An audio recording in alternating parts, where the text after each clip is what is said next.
Welcome to Rapid Harmony. I'm Kyle Emanuel Brown. This is a space for high-achieving souls who want more than outcomes.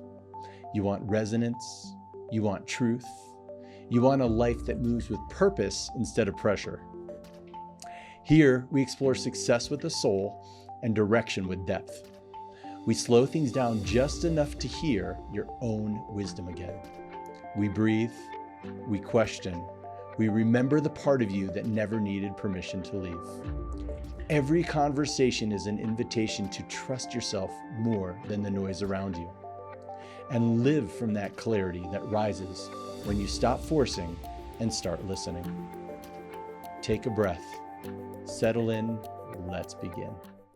So Steph, what if the habit, reaction, or self-sabotaging pattern someone spent years trying to eliminate, it's actually not the problem, but it's a protection mechanism that no longer knows that the danger is over? What do you think about that? Yeah, I think a lot of times what people are trying to heal is a part of themselves that they think is bad or wrong.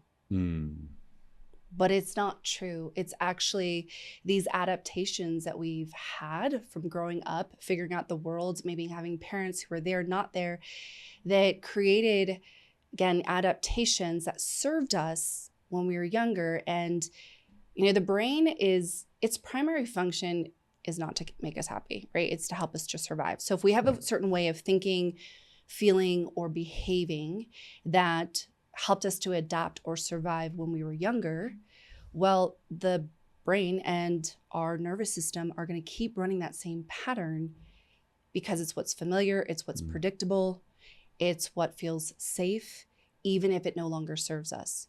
So instead of looking at these patterns as something like wrong, that's something I have to heal, it's more of how can we transform them to serve us now for who we are as an adults versus 3-year-olds, 5-year-olds, 7-year-olds that don't really need those safety mechanisms anymore. Right. A lot of the times there's this archaeology approach where we just dig and dig and dig and what is the root cause of this versus focusing on what am I building? What's the architecture, right? Totally. And I know we're going to talk about my work, but like when we train people, we're always about, and how is it affecting you now? We don't dig into the past. We don't go, all right, feel into that. When was the first time you felt that? Because what you experienced back then you can't transform it back then. A memory is a now experience. So we have to shift that experience in how it's affecting you in the now. Right. Yeah. Right. Love it. Love it. So I want to welcome everyone listening to Rapid Harmony. This is where the soul remembers its rhythm and self-trust leads you home. I'm Kyle Emanuel Brown, author, spiritual guide, high performance coach. And today's guest is especially meaningful to me because I didn't just study her work. I went through the Rapid Rewire training myself, including an immersion here over at the Star House in Colorado. And not only that, she actually is one of my coolest, closest friends and colleagues. So it's a real pleasure to get to sit down and drop in with her.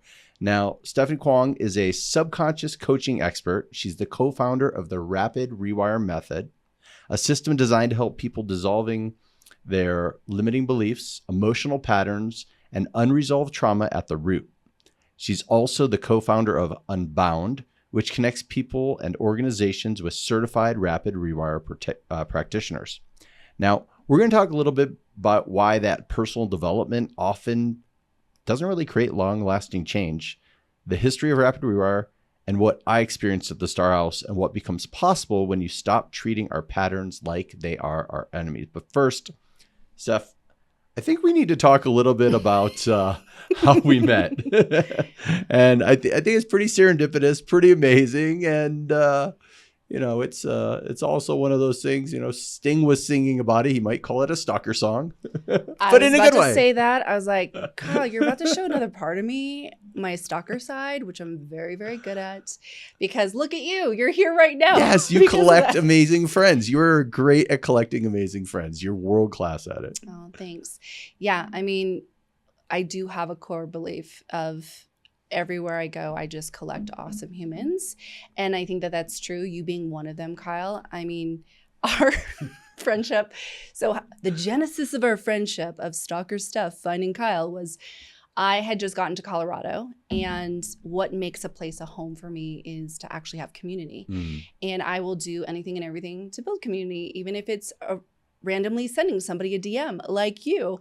I remember this was in 2020 during the lockdown. That's right.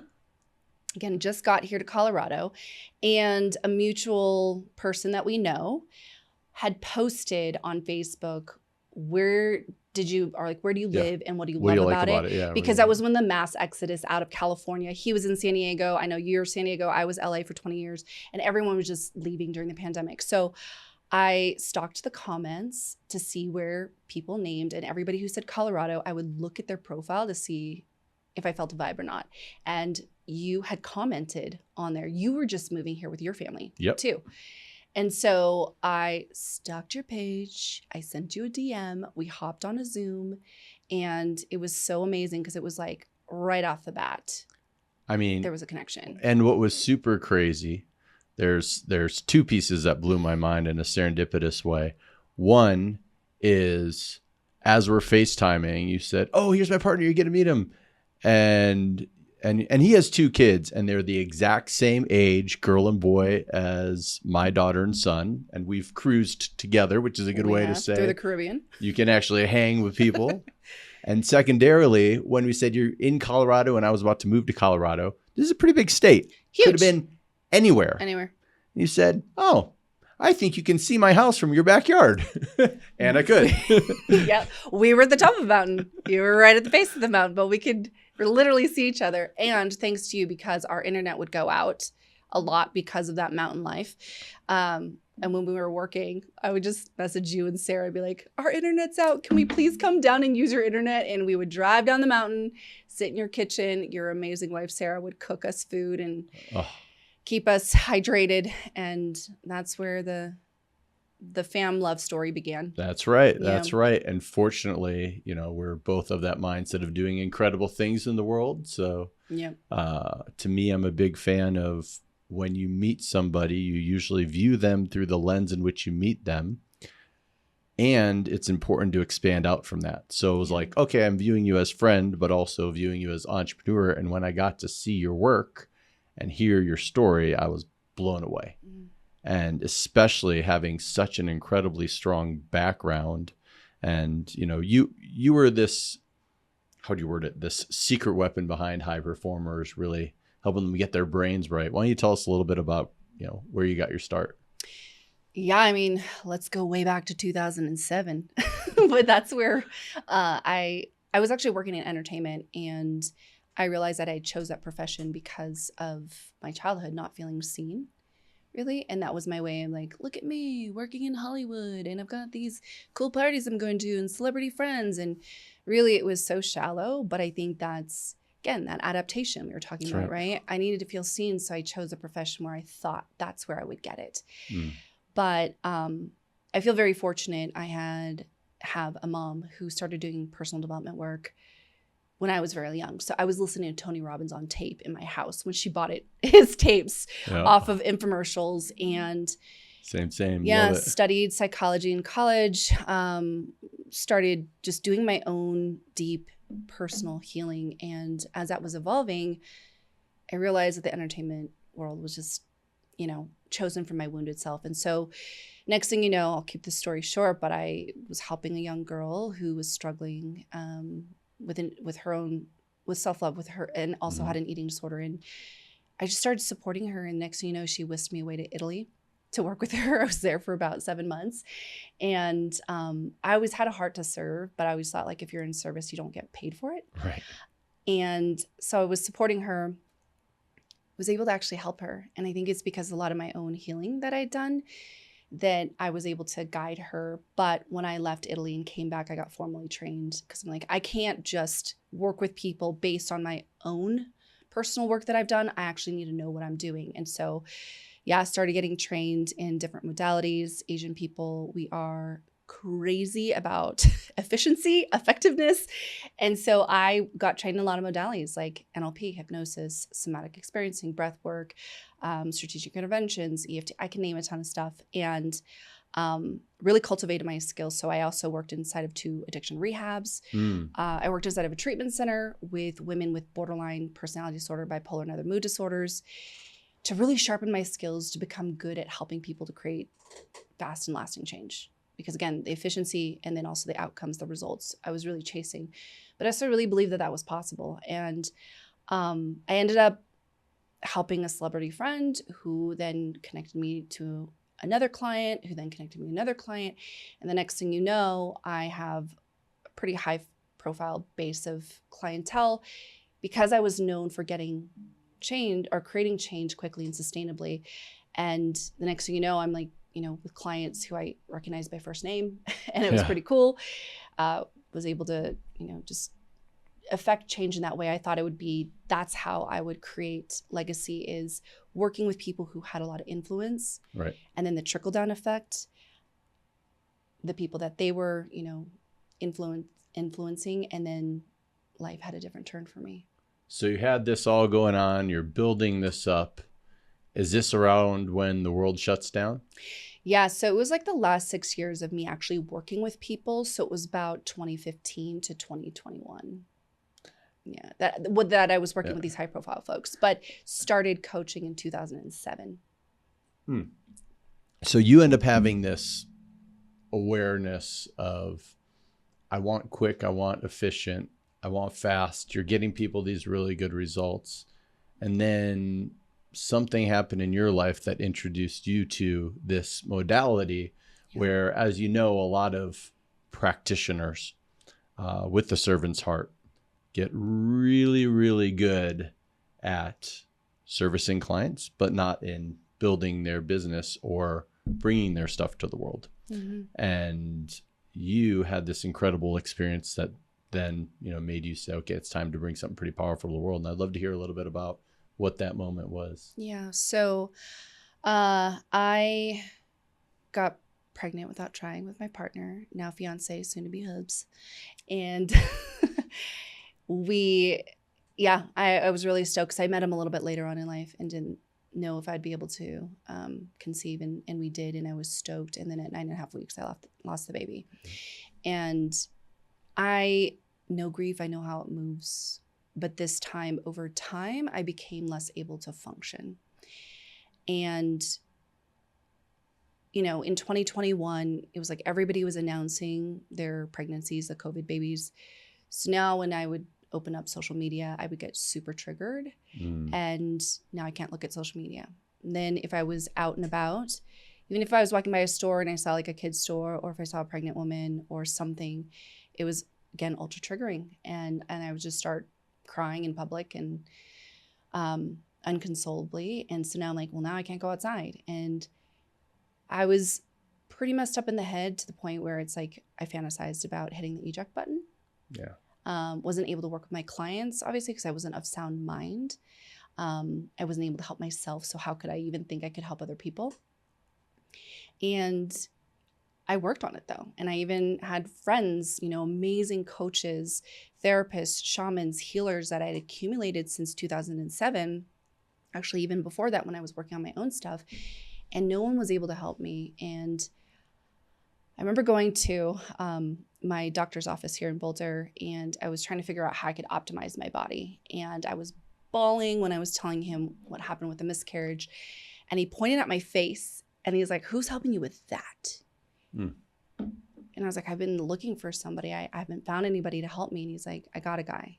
And so he connected me with a man who is my now co-founder, Wesley. He's our master teacher trainer of the work. And in literally one single session, Kyle, he processed the trauma of the miscarriage, that at the end of it, and it was a 60-minute session, and we were probably halfway through, I couldn't feel grief or sadness in my body. It was literally gone. And I almost tried to will it back, but once integration happened, it was complete. I actually had the space to fully process an unresolved emotion that was trapped there because I had to cope with what was occurring. That now I was finally free because we processed it properly. And so you'd already been trained in so many different tools and modalities. Yep. Why do you think it was that none of them clicked for this particular situation you were dealing with? The actual detail of why it didn't work, I couldn't tell you. But what I can tell you about what these tools do is they work efficiently through the mind, the emotions, and the body. So we always talk about like the 4 levels of awareness or levels of consciousness. We can go through images, thoughts, emotions, body sensations. That's all how it's tagged in our brain and our body and experience. And if you don't address all 4, other tools can still work. It just takes a while, or you got to keep, doing it over and over again. You might shave the edge off a bit, but it doesn't actually come to true resolution or integration.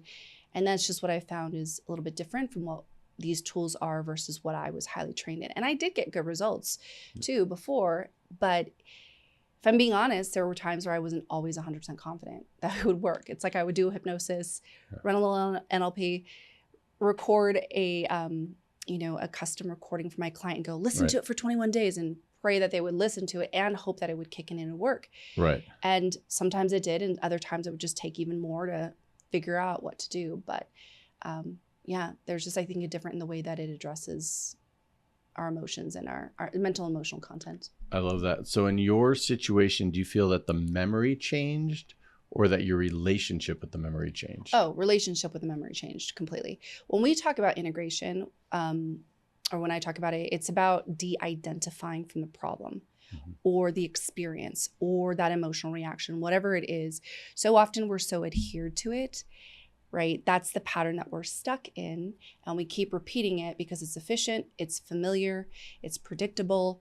And so we keep doing that until you come in and shift something at the root, right? But the memory doesn't go away, but how you relate to it is radically different. So for me, I didn't wipe the memory of the miscarriage.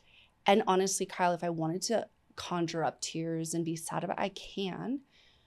But now with the tools that we use, it was I can have access to something else now. So to me, that is freedom, right? Exactly. Where now you can slide on the spectrum of the emotions instead of being stuck to one or another. I love that. And in your situation, especially for people who are listening at home and they're trying to say, okay, is this something that I'm at a place now that I should address it or I don't really need to address it? In your case, like when did you realize, I can't keep this to myself. I need to talk to somebody. Is it when the doc looked at you and was like, hey, that's where the real issue is? No, I mean, like I said, I had been trying to work on it. Yeah. Because it was so debilitating. And when I started feeling my life closing in on me, I'm like, I don't want to live like that. And I think I'd done enough work before that I know what it feels like to not be trapped by my emotions. And I wanted that back. And I wanted to be able to function. I mean, it was affecting my business. It was affecting my ability to relate to people. And it was just really affecting my own relationship with myself of even wanting to exist. I mean, that's wild. That's already enough right there for somebody who's so outgoing, loves life, active, family focused. That's So big. I was ready to ditch it right off the bat. And again, I know grief, it's a normal, natural process, but grief wasn't the problem for me. It was getting stuck in it. Right. And when it started affecting my ability to function. So I think for a lot of people, they're like, oh, I want to get rid of this emotion. No, emotions aren't bad or wrong. It only becomes maybe undesirable when you get stuck in emotions and they start to affect your life in a way that you don't want. So I want to dig into a little bit of the history of this method. Okay. So how did your co-founder come across this? Where's this all from? Why don't we give a little bit of a background on the Rapid Rewire Method? And it's, I think it has some pretty unique origins. Yeah. So the creator of the method was a Yugoslavian psychotherapist and researcher for about 40 years, Zivorad Slavinsky. And he he was serving his clientele, but he would also try to understand what actually makes a process work. So he started to look at all the different modalities out there and he started to break them apart. So he'd run it without one element of it, still working. Okay, pull out other elements. And then when it stopped working, was like, oh, these are the core pieces that actually help to create change. And eventually he started to see the patterns of what actually helps someone create true change. And we're not just talking about mental emotional release, but when you can now have a new behavior, you know integration has occurred, right? You don't just feel better. You literally are now changing your choices, your behaviors. You do shift your ways of thinking and feeling as well. And so when Zivrad uncovered that, he started synthesizing his own protocols and utilizing the pieces that actually work. And they're so stripped down. You know them. They're like so simple that you're like, there's no way this should work. And yet people with decades of crap that they've been stuck in, or maybe shave the edge off a little bit, but that issue still keeps coming up from, it's like literally gone for them. And so and then he had a protege too, where we teach some of his tools, a guy named Vladimir. But Wesley apprenticed and trained with Zivrad and Vladimir for, I believe, about 10 years. Wow, okay. Yeah. I mean, he flew out to Belgrade and sat at Zivrad's kitchen table and was learning from him. And apparently the way he learned too was very different than the way that we teach now, because it's actually, there's a structure to it. And before Zivrad would just be like, do this, do that. But it's such a profound gift of what Zivrad left behind, because there's not a lot of people trained in this work. There's only 5 trainer of trainers in the world. And there's maybe about 2 to 3 that actually put the work out there. And so, yeah, really committed to getting this out there and carry on Zivrad's legacy. So we've got a lot of heart-centered, conscious, entrepreneur types that listen to this show. So those with that creative brain. And I think what you did is very fascinating from an entrepreneurial standpoint. And maybe tell us a little bit about, what did you have to do to take this, make it teachable, repeatable, and also safe for other practitioners to start teaching? Whew. How much time do we have? Yeah. Well, I had a side show to be able to watch this and see you, really put your all into it. And it was phenomenal, and really, take that process. And, I get that nice benefit of sitting down with you to watch you, as this is still unfolding and growing into something even more amazing. But, when you had that moment of like, wow, this has changed me. I don't want to just be an apostle for this. I want to really bring this to the world. Yeah. Walk me through a little bit of that journey. Yeah. So, after I had that breakthrough session, I was blown away, because I'm like, and that's what I do. I don't know what you just did, Wesley, but this is the stuff that I am known for. Right. And I wanted just to keep working together. So we worked consistently together for about 2 months, every single week. And then I heard the divine command, you're meant to bring these tools into the world. And, when you get these divine moments of like messaging of guidance, you follow it. And so that's what I called him up, and I was like, hey, I don't know how woo or weird you are, but this is what came through. I meant to help bring these tools in the world. And he had shared, he's like, interesting, my business partner passed away earlier this year of COVID. I was waiting for someone to step forward. It's you. So that's how we joined forces. And for me, I just know, especially during the time of the pandemic, I mean, some people were thriving, but I would say a major portion of people were really struggling. Absolutely. Because they were stuck in needing to face off with themselves. They couldn't distract by being outside or being busy and having too much activity to do. They were literally at home with themselves for the first time, for probably a lot of people, slowing down and then going, ooh, I don't know if I really like who I am or the person I'm with. Right? Or the person I'm with. It was both. I always thought that was a really fascinating part of COVID, is this idea, what about the people who are living double lives? And then both partners are living double lives, and now they're all stuck together having to face themselves and live with their mirror and live with their relationship and the complexities of all that. So if there was ever a time where there's a need for this work, it was COVID. Yeah. Lock everybody in. Yeah. And so when I, had that major breakthrough for myself, when I get excited about something, Kyle, I do not shut my big fat mouth about it. And I just wanted everyone to have this level of liberation where they can access it quickly and sustainably. Yeah. And especially all the people who are stuck and struggling, I'm like, we have to help them. And I still feel like there's still after effects right now that people are dealing with, especially with AI coming in now too. There's all this stress about that. So we're always faced with something. And again, so with these tools, I was like, how do we go from him teaching one-on-one to one-to-many? And that was really the big fat question. And then fortunately, because I've built businesses before, was able to use some of those skills, and obviously still had a lot more to continue to learn to build an actual company instead of just a personal brand. And so, yeah, put together a badass online training. We started doing in-persons, recording, building this whole back end, then driving all the marketing to get people to come and do our work. I mean, it's so complex. I don't even know all the pieces that I've gone through over the years of getting this out there, but it's a lot. And I know that you've seen some of the behind the scenes because. And I also got to go to an immersive experience. Yeah. Why don't we maybe go a little bit into what those are like for people who, you know, as a great intro into this, if they're like, hey, I want to experience this, but I don't know if I you know, am ready for full on training, but they want to be like, okay, I want to step away from my life and have a few days. Why don't you walk through sort of like what that immersive experience is like?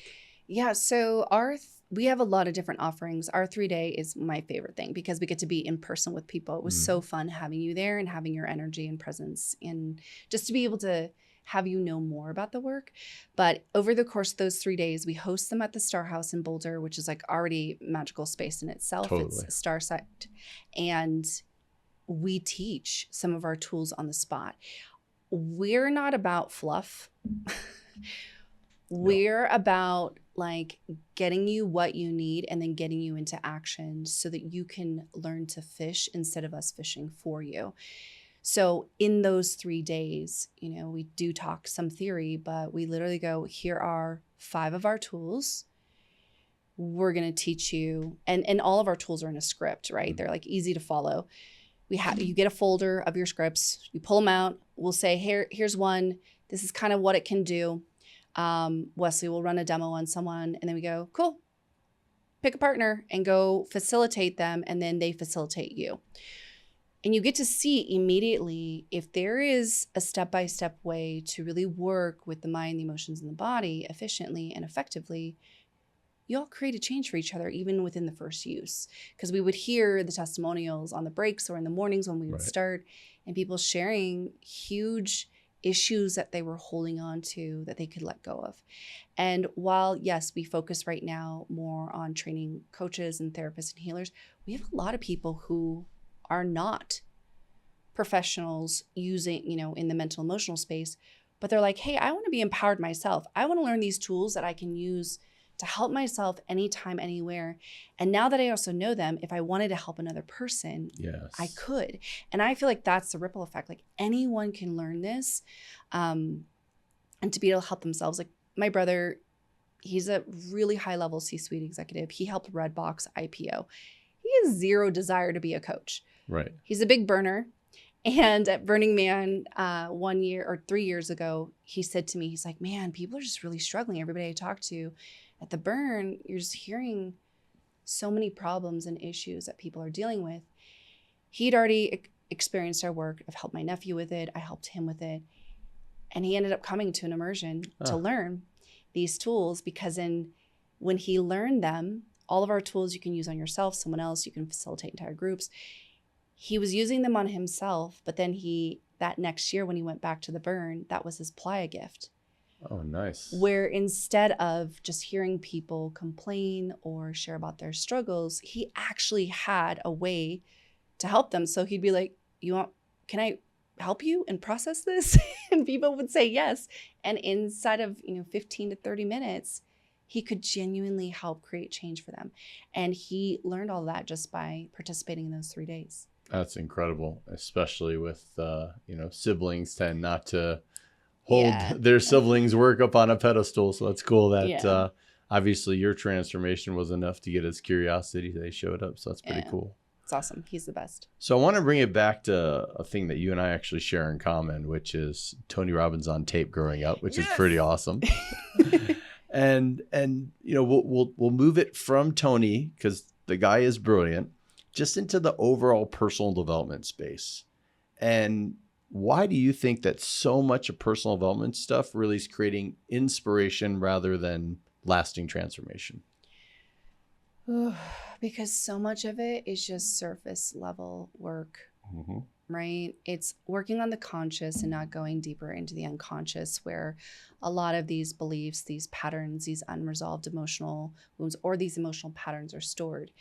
And I love Tony. I followed him a lot in the early 2000s when I was really doing my own inner work. But sometimes I just call that rah-rah stuff, like we'll motivate you, we'll get you inspired, and you feel pumped up in the moment because now possibility has opened up, but then you go back home and nothing's actually changed because maybe it was all surface level. Right. It's new awareness, but awareness doesn't create change. Awareness is the first step to change because you can't change what you can't see. But if you don't actually go where this problem is stored, right, in the brain and in the subconscious and in the nervous system, you're going to keep circling it over and over again. I feel like so much of the personal development world is that. And even when I ask them, what have you done? They go, well, I've read all these books, or I listen to all these podcasts, or I've gone to all these talks. That doesn't change. Yes, it might be new information, new insights, new awareness, but you haven't actually created the change at the root. Right. No different than watching Pumping Iron and saying, why don't I have a six-pack by the end of the movie? Wait, you don't get a six-pack after watching a movie? You might get motivated to get one. But I felt, a lot of that industry reminds me of a helium balloon, where it's just like, and then afterwards, after somebody comes back from it, they're like, oh, you believe what happened is incredible. The most amazing experience. And then they come down and now they're back to depressed. Oh my gosh, Kyle. Yes, that. There's quite a bit in that industry, right? So like when they first get back from these different personal development events, they're just really, really high pitched because they've just like overloaded their system with all of these great emotions. And they stepped away from their life and then all the energy was incredible. But then, very similar to the other side of psychedelics, where so many people think integration means tell people about your cool experience. No, I know. And when we talk about psychedelics, I think they're great. We talk about peak experiences, like taking a peak versus peak transcending it. And I feel like psychedelics, they're so powerful. They can definitely create some unlocks for a lot of folks, but it gives you a peek into maybe what was repressed, right, that you didn't have access to before. But it gives you material, right, to work with, but it doesn't actually, again, create that change. So integration, it's not telling your friend about your cool experience, even though it's kind of fun to tell your friend about the cool experience. But if you actually, again, want that integration to happen, that change, now you have the material to do the work with. That's right. And that's really where it starts, I think. So along those same lines, why do you think someone can consciously want something like love or health or visibility or success, but they're unconsciously resisting it? I love that you're asking me this question because I'm like, I know you know it too. I want to be but here's the thing is your approach and your skills are unique. And I also think Rapid Rewire addresses these things in a way that is so different. Yeah. That's what's kind of cool is it's like, I love this statement, like, do you want 5 years of therapy or do you want to knock this out right away? Yep. And that freaks some people out. It does. Not gonna lie. We get some pushback where people are like, that's unethical. Healing needs to take time. And we're like, look, we're not bypassing it. We actually have an efficient way of doing it. It's just like, when everybody thought that running the 4-minute mile was impossible and one dude does it and then now everybody adopts it. It's like that critical mass that we're trying to get to say like, hey, maybe just a paradigm you've been in that healing has to be slow and steady. You can't rush it. Or you only learn tools to cope and manage.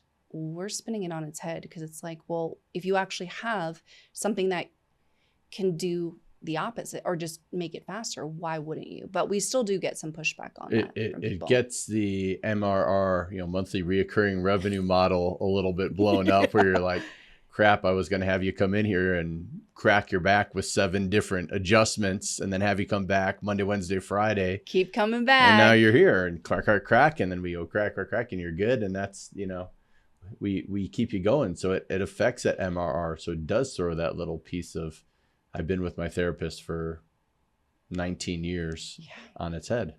Oh, trust me, Kyle, we get some therapists that get trained in our work, but when I'm doing these sales calls with them, they will ask that question. Can I ask you a question? I hope this doesn't sound weird, but if you can really help people that quickly with these tools, how do you keep your clients? And I was like, well, that feels very lack in scarcity. Right. Right? Because you're not actually caring about them experiencing change quickly. You're more focused on ensuring you hold a client and pay your bills, if we're being honest. Yeah. And I said, and in the space of the coaching world, it is saturated. There's a lot of people. There's not a lot of good ones. That's right. And if you actually create change and you can do it quickly and sustainably, you can help more people because people will talk about you. I remember when Wesley helped me, I opened up my big mouth and literally I was just trying to tell people what happened. And a lot of people saw me before and after. So as I'm sharing just about it, halfway through, they would cut me off and just be like, can you give me his number? Can you give me his number? You don't hear that often when other people talk about their coaches or their therapists, but I've seen that in our work, a lot of people do say that. Now, I know you asked me a question and I know that we've gone off track. Yeah. Did you want to come back? Well, I want to spin it a little bit onto this idea of like when people get into this process in the first place. So, for example, somebody's like, I know what I'm doing, but I just can't stop doing it. Where do you begin? If they're like, I'll give you an example. Somebody's coming to you and they're just like, hey, I know I have this porn addiction, for example. Mm-hmm. And they're like, I've got this problem and I can't address it and I don't know what to do. How would you know where even to begin with these different things using Rapid Rewire? I mean, the tools actually unearth all of that, right? So how I see, again, a lot of these patterns and how they occur for people is if you get stuck in them, if someone doesn't have a deeper understanding of why the patterns are in place, they'll usually chalk it up to, I'm just making really bad choices, or I don't have enough willpower. I'm not disciplined enough, right? All the New Year's resolutions people. That's right. So again, how I see it differently, where it's that the nervous system and the brain, they love efficiency. And again, once there's an adaptation that has been formed, it's going to keep reverting to that. So ways of thinking, feeling, behaving, if that's what's worked for you to survive in the past, it's going to keep running that same program no matter what. And part of the subconscious are the beliefs, right? So then now we're filtering through the beliefs that we have. Mine is, everywhere I go, I collect awesome humans. Because I believe that, I keep recreating experiences to confirm that belief. And whatever belief we have, it starts to influence what we notice, what we ignore, what risks we're willing to take, who we choose, what we believe that we deserve. And then we'll keep distorting or deleting experiences too to fit into what we believe to then go, that's right. And then we keep making the same choices too to follow along with that belief to once again confirm what we believe. So I really see that a lot of where to start is shifting the beliefs too of who we are, about the world, what we deserve, and more. And then clearing up all the content that's holding that in place, that pattern in place, the mental content, the emotional content, the somatic content. And that's really where to begin and to really create that change quickly and sustainably. You have to address all of it. You have to first be aware of the pattern, which of course, if someone's coming to you and saying, if you're really stuck here, but then also realizing that that's not who you are. It's an adaptation that you created. Again, it's just efficient for your brain and your nervous system to keep running it. And you just need to get down to the root of it, clear it in all the ways that it's stored in your mind, your emotions, your body, and you're good. So I know your story with it has been pretty amazing. And I got to experience some pretty incredible transformations, but I'll keep people's identities out of it, just watching what we saw over at Star House. But if we're sitting here and you've now been in this space a pretty long time and you've been able to see all these different types of transformations, give me an example of something that you saw that was wild, surprising, Oh gosh. either to yourself or to So the many. individual, something that just, blew your mind a little bit? Kyle, where do I begin again? Yeah. We have so many stories of people. I mean, one of our students, it's public, so I can share this one, but she was about to go into our level 2 training. That's where we teach our trauma integration tool. You got to witness that, right? Were you at the training when we demoed that? Because of Yes. Yep. Yes. Yeah. Yep.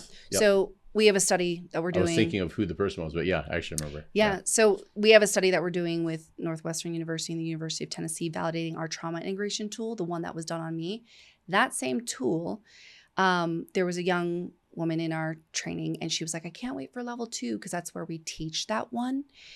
And she goes, because I experienced a trauma and I want to use it. And I said, well, what happened? And she said, well, I watched a pro surfer die at the beach. And I said, what? So I guess this pro surfer hit his head on coral. He was beached. She and her boyfriend were the first on site to help him.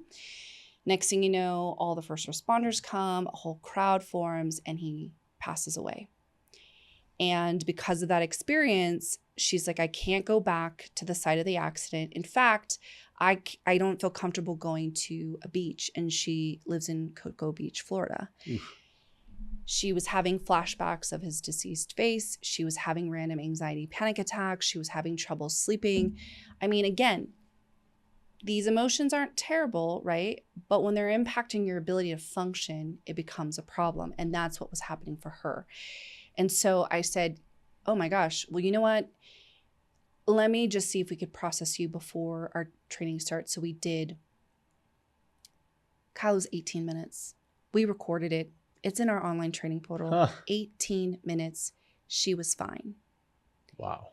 And we always like to check our work. So I'm like, hey, can you go back to the beach and just make sure that we're good? If there's any other layers of charge that we need to clean up, we'll do it. But I just want to make sure you're good.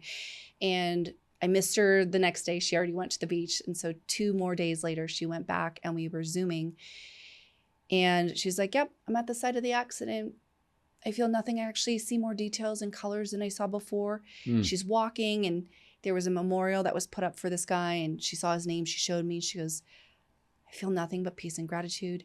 And she's just chatting, and she goes, oh, I forgot to tell you, I'm going to take up surfing. And I went, wait, what? You literally just saw a pro surfer pass away. You're going to start surfing?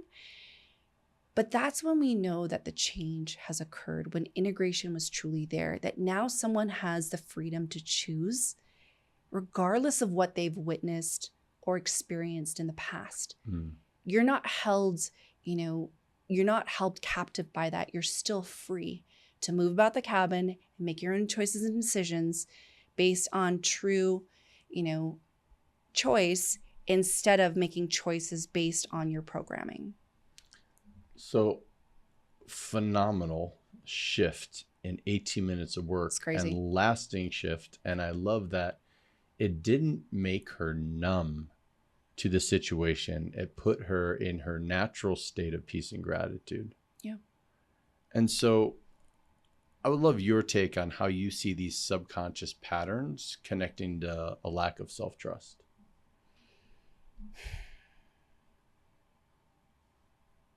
I mean, I think starting when we were kids, Kyle, we were always told what to do. I mean, if we even watch ourselves parent sometimes. Yep. Nope, don't do it like this. Do it like that. That's the Right. wrong way. This is the right way. Think like this. That's the wrong. Like, as kids already, we're being told, we're not even taught to trust ourselves. Now, of course, we don't have the capability when we're little too to go, how do I really feel about this? Or, what do I think about this? Of course, we're going to need the environment to start to guide us. But I think for some people, it gets to the point where you start to just calibrate all of your wisdom externally. Because you learned it as a kid, where Right. now you're just constantly looking at other people of how you should think, how you should feel, what you should do. Or asking AI now. Or asking AI now. How should I feel about this? Yes. What do you think? Instead of actually tuning into your own crystal clarity and your own inner wisdom, right? And your own guidance. And so I think we were already indoctrinated into that when we were younger. where we don't have this cultivation of self-trust. Mm-hmm. And then on it goes if we don't actually start to do practices or learn from you or read your amazing book on how to come back home to ourselves. Right. And to build that relationship and to trust, our desires, to trust our choices, to trust our wisdom. Like that's really important. But there's these deep unconscious patterns that get formed already where we're externally calibrating to get what we need instead of looking internally. I love that. Yeah. I want to chat a little bit about Unbound. Okay. So what problem are you building this to solve? You got a problem? You got a negative past experience? You have an inner barrier to a goal? You have trauma? That's what we can help with. You have patterns that you're stuck in that you want to break free from or shift? That's what we can do. So it's really exciting because we have so many amazing trained coaches. And we also get a lot of messages from people saying, I'd love to work with a certified coach. Can you give me a recommendation? So we were sending a manual list of our top coaches, just emailing them out.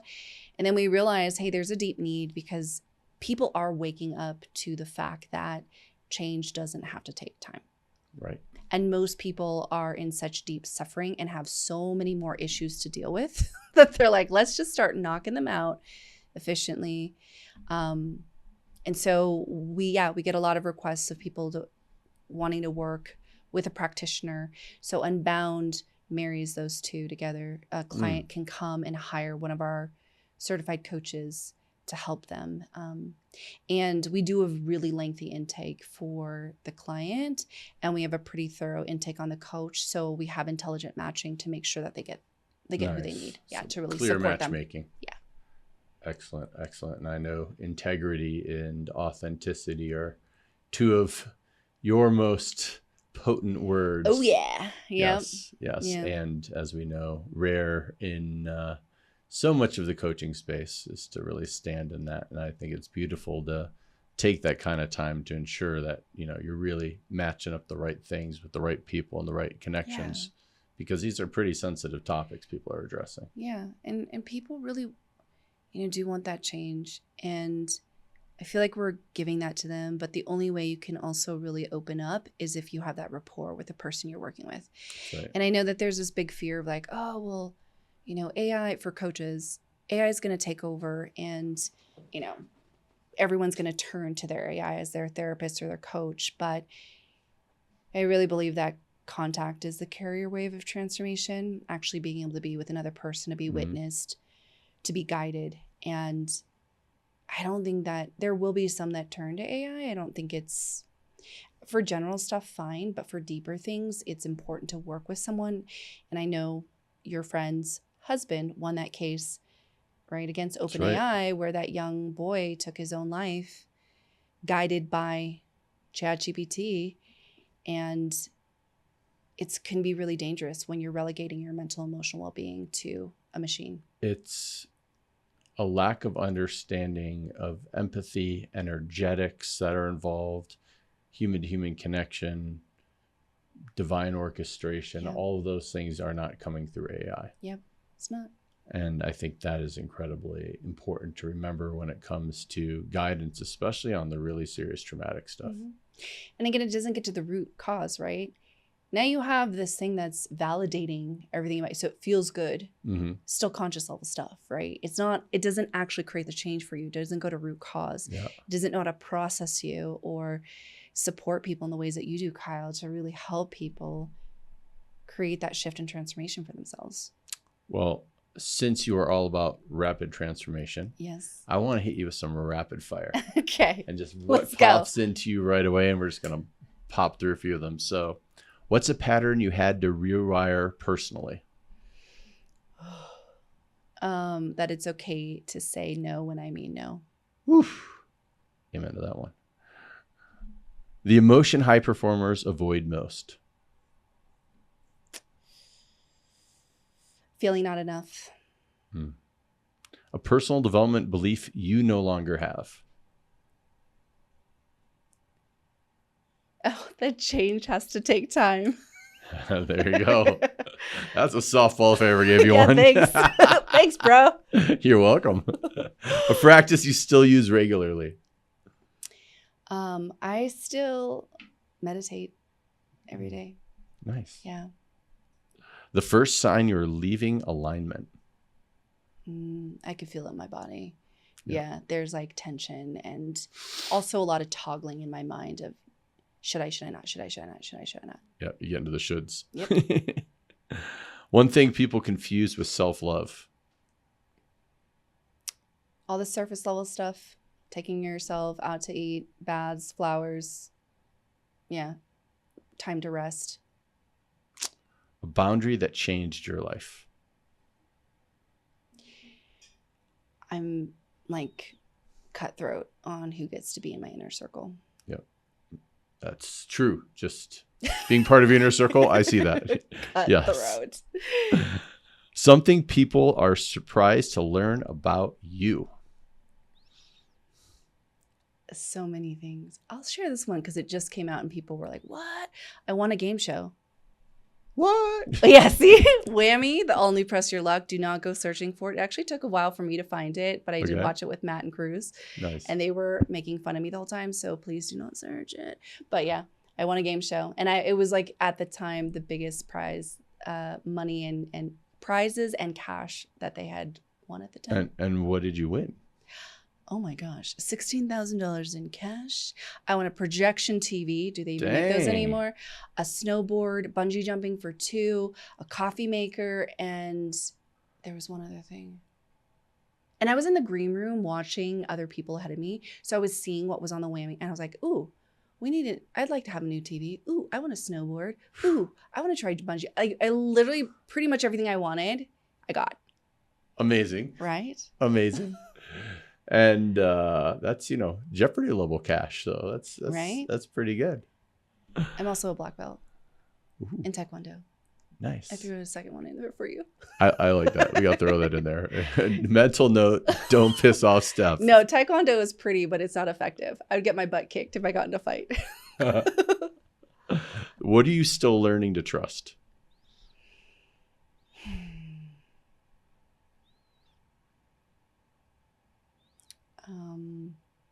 That I don't have to earn love. You don't. Mm. Finish the sentence. This is the last one. Freedom feels like the ability to fully just be myself and not question it or wonder if people think I'm weird, because I am. I love it. You are weird. We wouldn't be friends if you weren't. I know. So every guest gets a chance to turn the microphone around. And I want you to ask me anything that you possibly want. So I know how brilliant you are, and I really want to highlight that. I know we've been talking a lot Hold about... on, let me give you the 20 first. Okay, Here you go. No, Here's it's your a 50. 20. Oh, 50, sorry. Yeah, come on, Kyle, don't shortchange me.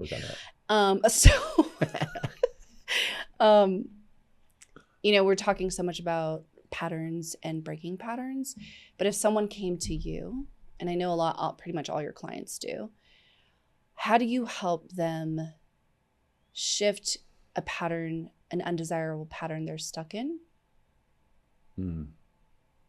Or I was going to go embody the new identity, but whichever one. Well, I think it's both that pattern interrupt of sorts as well as the shifting of identity. With all the different types of training I have, one of the coolest things that was taught to me from my dad when I was young was this idea, with him being an eye doctor, of looking through lots of different lenses. We joke about the which is better, one or two that eye doctor does, or as he learned his most basic Spanish, que es mejor, la una or la dos, is the way he would do it. It's funny coming from an 80-year-old now.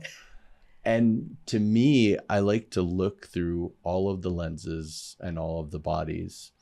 And I like to both, if we were to break it up through the magical, mystical size, I love to help them transmute that energy and do that through a more shamanic way. And sometimes that gets pretty heavy because you're really moving a lot of energy for them and for yourself. And I really make sure that they ground afterwards. And then secondarily, I love to give them all of the different tools and techniques and lenses that will get them into a place where they can go, I never thought of it that way. Like, the quicker that we can become the observer, the better. And I think that that's one of the cool things with Rapid Rewire, is that doesn't get talked about enough, because the person needs to be in the right state to really understand it. But it's just like getting to this idea of like, you aren't your past, but there's also you aren't that trauma, that experience. You are now pulled back to be the observer of that experience. And it doesn't mean you need to take the story with you. Yeah. You're a G, buddy. Thank you. Mm-hmm. It's fun to do the type of work we get to do. Yeah. And you're really good at it. Well, it takes one to know one. I want to hit you with something that I like to end all of my interviews on, is the idea of, what does harmony mean to you? And not harmony as like perfection or avoidance, but like, in your experience, what does harmony mean to you?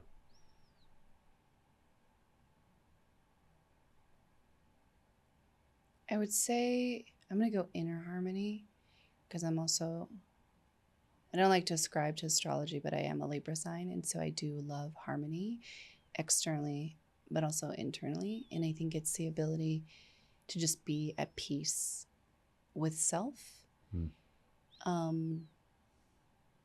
And to be able to move in and out of emotions freely. Yeah, is that inner harmony?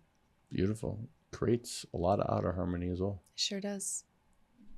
Well, I love that reminder that our patterns are not proof that we're broken. We're totally in alignment with that. There's so many things we're totally in alignment from the beginning. If you're listening at home, one of the cool things that I'll let you in on, a little secret with Steph and I, is we go to a lot of different events together. We sure do. And we have this little secret that is not going to be a secret after I tell you, is that we both can read people pretty aligned. And so we'll kind of walk around and we'll reconvene and be like, how'd you read that? How'd you read that? How'd you read that? And we'll be like, yep, stay away, stay away. Red flag, red siren. When we get noises, we know to really stay away, or like green. These are our people. So it's been a really cool thing. But I would love for other people to get the opportunity to learn from you, to hear more about Rapid Rewire, to maybe check it out. What's the best way to follow you, connect with you, and maybe if they're lucky, win a BFF golden ticket? Okay, so friends, you can go to our website, rapidrewiremethod.com. And also for Unbound, it's unbound-now.com. Instagram, I am Stephanie Wong. And usually if people message me in the DMs, I will respond back. I used to say, if you slide in my DMs, I'll slide back. But then someone commented that that's inappropriate for me to say. That person probably needs to rewire that. They're taking life too seriously. Yeah, no. So slide in my DMs, friends. No, if you have questions. But those are the main places to find about our work. And hopefully we can deeply serve people listening to help create that change quickly and sustainably. I love it. And I won't say in all seriousness, because I don't like to get serious, but in all sacredness, this tool is phenomenal. I'm so excited I've been exposed to it. And at the end of the day, if you're listening to this, I'm sure time is one of your most valuable assets. So I want to thank you for your time, and also say, check this tool out, because it will make sure you're not wasting your time, and you can act and live and be in a place of alignment really, really fast. So you can live the life you want the way you want it. Thanks so much, Steph, for coming on. Thanks, Kyle. So fun. So much fun. All right, my friend, if this episode sparked something in you, don't just wander off into the abyss of the internet. Hit subscribe so you can actually get the good stuff when it drops. And if you're feeling generous or mildly enlightened, leave some love in a review. It takes just 30 seconds, and somehow it feeds the algorithm gods so they notice and more people who really need it. Now, if you want to step deeper into my world, rapidharmony.com is where the real magic lives. Coaching, community, rituals, and a few surprises that are way better than just scrolling around another motivational reel and not doing anything about it. Thank you for listening. Thank you for being you. And remember, your inner harmony isn't hiding. It's just waiting for you to pay attention. I'll see you on the next episode. Now go subscribe before you forget.